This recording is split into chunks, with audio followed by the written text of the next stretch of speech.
You enter the world on drifting ice, surrounded by the cold silence of the Arctic. The sea wind whips across the frozen expanse, and the cries of other walruses echo like deep haunts. You are small, only about 60 kilograms at birth, which in the walrus world is considered rather fragile. Yet your thick brown skin and a thin layer of blubber already hint at the insulation that will one day define your survival. You are not alone. Your mother hovers nearby, her body a massive wall of warmth. Her tusks gleam in the dim polar light, reminders that this world rewards size and strength. But predators such as polar bears and killer whales lurk, testing every new life that appears on this ice stage. Your whiskers twitch at the air, sensing vibrations even before your eyes adjust. They are your natural compass, guiding you toward food and safety.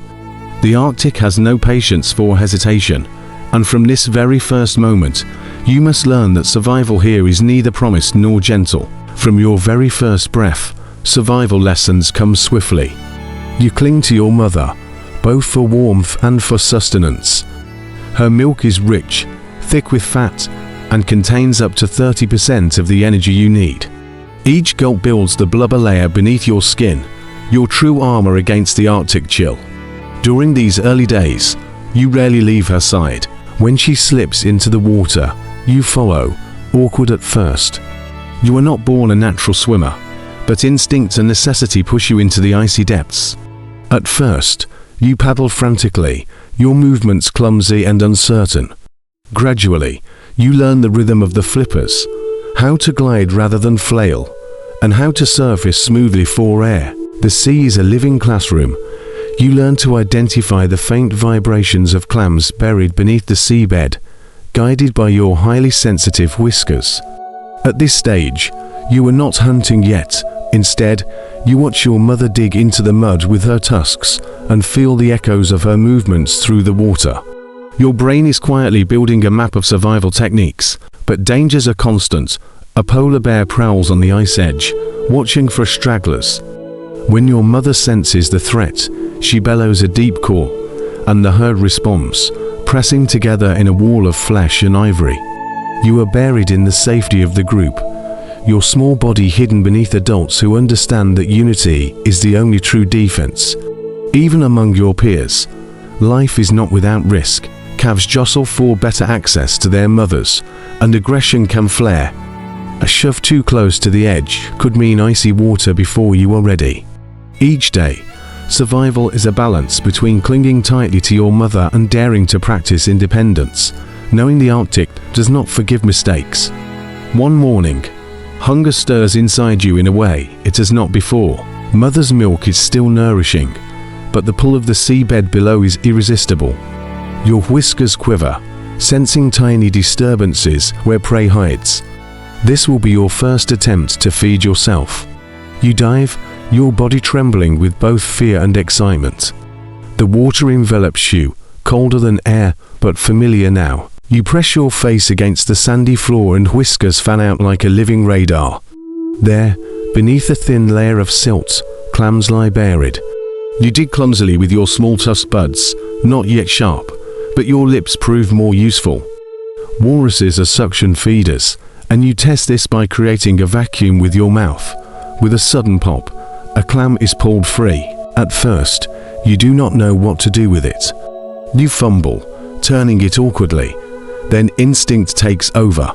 Your powerful tongue forces the shell open, and you swallow the soft body whole, spitting out the shell fragments. Your stomach, built for high-fat and protein-rich meals, eagerly receives this treasure. The digestive process begins quickly, enzymes breaking down the meat into the energy that fuels your rapid growth. The taste is strange, slightly metallic, but satisfying. You feel a spark of pride, though you cannot name it.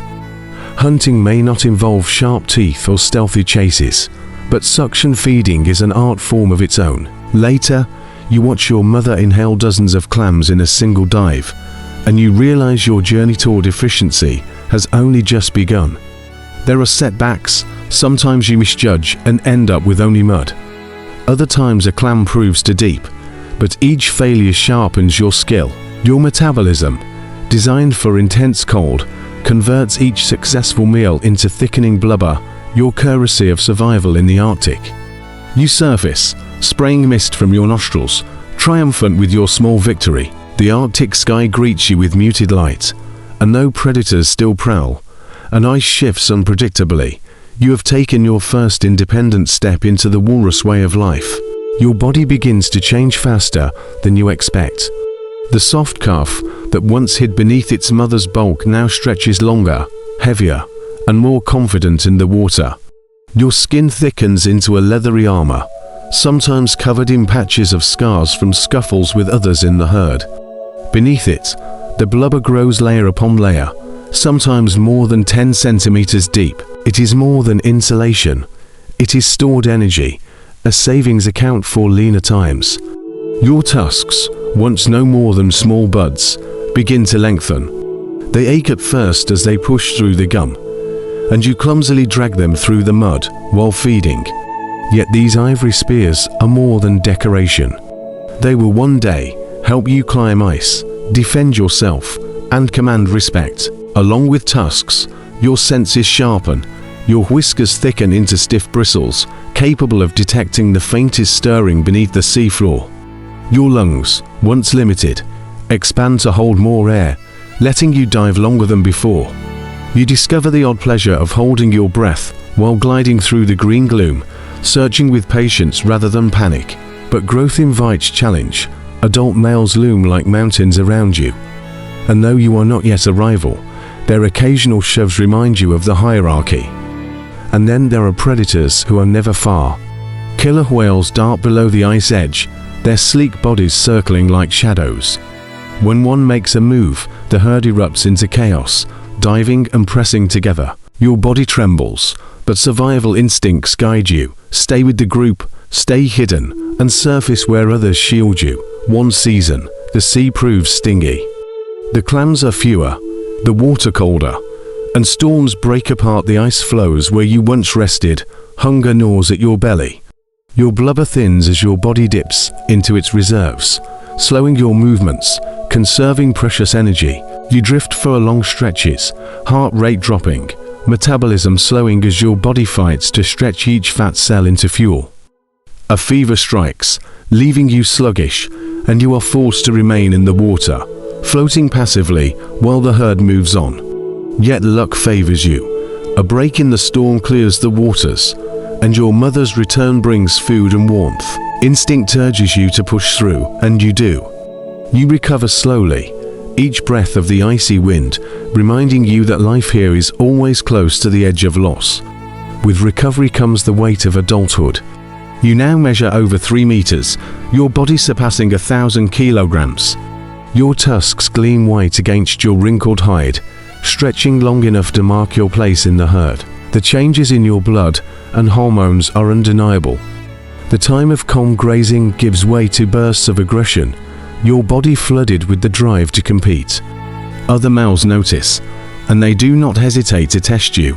You square against them on the ice, tusks clashing with sharp cracks, bellows rolling across the frozen plain. Each fight is both a display and a negotiation. The winner earns space, status, and the right to court females. The loser slips back into the water, nursing pride and wounds alike. When mating season swells, your behavior transforms. You roar across the ice, a deep sound that carries through both air and water, an announcement of presence and strength. Your thick neck muscles strain as you lift your head high, showing tusks and scars as proof of survival.